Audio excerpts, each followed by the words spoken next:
Halo teman-teman. Baru-baru ini, pada tanggal 18 Agustus, surat kabar Khmer Times, mengutip sumber dari Kementerian Pertahanan Nasional Kamboja, mengatakan bahwa masalah latihan militer antara Kamboja dan Cina dibahas selama kunjungan Menteri Pertahanan Kamboja baru-baru ini ke Cina. Sebelumnya, pada Maret tahun ini, Cina dan Kamboja menandatangani nota kesepahaman tentang kerjasama militer. Tapi tidak mengungkapkan rincian persyaratan. Juru bicara Kementerian Pertahanan Nasional Cina Kolonel Ngo Hiem kemudian mengatakan, Cina dan Kamboja adalah dua tetangga dekat, serta teman setia. Dalam beberapa tahun terakhir, kerja sama praktis antara kedua militer di berbagai bidang, termasuk komunikasi strategis, latihan bersama, pelatihan, pertukaran, dan pelatihan personel, terus diperdalam. Pada bulan Agustus, selama kunjungan 4 hari ke Tiongkok, dari tanggal 13 hingga 16 Agustus, Menteri Pertahanan Kamboja, Tibang dan Wakil Ketua Komisi Militer Pusat Tiongkok, Letnan Jenderal Suki Liang bersama-sama memimpin pertemuan tersebut. Kedua negara di Guangzhou, Provinsi Guangdong. Kedua belah pihak membahas kerja sama militer di beberapa bidang. Termasuk dimulainya kembali latihan militer gabungan yang dihentikan sejak 2021 karena pandemi. Seorang juru bicara Komando Angkatan Darat Kerajaan Kamboja dalam pernyataan selanjutnya, pada 17 Agustus mengkonfirmasi, meskipun pandemi terus mempengaruhi latihan militer bersama dan terus ditunda hingga 2022, tetapi rencana kerja sama militer Kamboja-Cina tetap dipertahankan. Latihan tersebut diperkirakan akan dilanjutkan tahun depan, yaitu 2023. Diketahui Kamboja dan Cina memulai latihan bersama pada 2016. Dengan pernyataan, memperkuat kemampuan militer kedua negara, dalam operasi kemanusiaan, penyelamatan bencana dan menjaga stabilitas, melindungi perdamaian dan keamanan regional dan global. Latihan-latihan ini dipertahankan dari 2016 hingga 2020, dengan skala yang meningkat. Biasanya berlangsung sekitar bulan Maret hingga April, dan berlangsung sekitar 15 hari. Sebagian besar biaya latihan ini disponsori oleh pihak Tiongkok. Saat ini, Cina juga merupakan pemberi bantuan militer terbesar ke Kamboja. Dan hubungan pertahanan antara kedua negara telah berkembang pesat selama bertahun-tahun. 2016 mulai melihat latihan militer besar antara kedua negara. Yang pertama adalah di laut. Menurut The Diplomat, Kamboja dan Cina mengadakan latihan maritim bersama selama 2 hari, 24 Februari dan 25 Februari, di perairan lepas pelabuhan Sihanouk Village.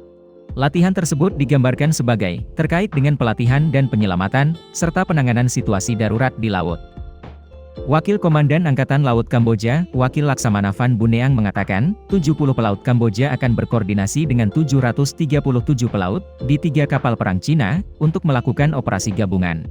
Sebelumnya, pada 22 Februari, 3 kapal perang Angkatan Laut Cina, termasuk 2 korvet rudal Type 054A dan sebuah kapal logistik, merapat di Sihanouk Village, Kamboja untuk kunjungan 5 hari. Ini adalah pertama kalinya kapal perang Cina berlabuh di Kamboja. Pada akhir 2016, Kamboja dan Cina mengadakan latihan darat pertama.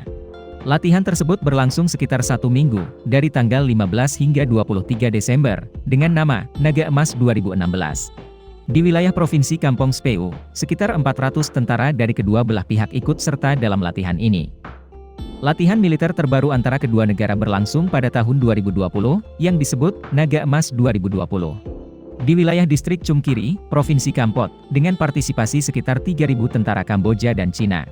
Ini adalah latihan terbesar antara Cina dan Kamboja yang pernah diadakan. Ini juga satu-satunya latihan tembakan langsung yang dilakukan oleh militer Cina, dengan militer asing selama pandemi. Hal ini mencerminkan hubungan kerjasama yang sangat erat antara kedua militer. Kamboja bisa dibilang mitra militer terpenting Cina di Asia Tenggara. Saat ini, tentara Kamboja juga melakukan modernisasi dengan persenjataan dan peralatan militer dari Cina. Baru-baru ini, pada Juni 2022, Kamboja dilengkapi dengan serangkaian peluncur roket PHL-03 yang diproduksi oleh Cina. PHL-03 memiliki klaster 12 peluncur roket ukuran 300 mm. Jangkauan lebih dari 100 km. Ini adalah sistem roket peluncuran ganda MLRS canggih yang diproduksi oleh perusahaan industri pertahanan nasional Cina Utara Norinco. PHL-03 dianggap sebagai salah satu sistem MLRS paling kuat di dunia saat ini, sebanding dengan kompleks HIMARS M142AS.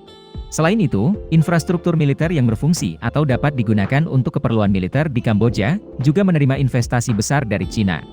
Secara khusus, kasus pelabuhan militer Ream adalah yang paling jelas. The Wall Street Journal mengutip pejabat AS dan sekutu yang mengatakan, khawatir tentang risiko bahwa pangkalan angkatan laut di Kamboja Selatan ini akan menjadi garnisun bagi pasukan Cina. Sementara menurut Australian Strategic Policy Research Institute, selain pangkalan Angkatan Laut ini, kalangan militer Barat mengkhawatirkan penggunaan Bandara Internasional Darasakor di Kamboja oleh China. Dibangun oleh China Union Development Group di Provinsi Kokong. Landasan pacu bandara dapat menampung pesawat militer besar. Pada saat yang sama, dalam kerangka inisiatif Sabuk dan Jalan, China, Kamboja telah menerima pinjaman senilai 60 juta dolar. Dan Beijing juga membuka paket pinjaman tambahan 2 miliar dolar untuk membangun lebih banyak jalan dan rel kereta api di seluruh Kamboja. Video berakhir di sini. Terima kasih semua untuk menonton dan menyukainya. Jika menurut Anda videonya bermanfaat, beri kami suka dan berlangganan saluran untuk mendukung kami. Sampai jumpa dan sampai jumpa lagi.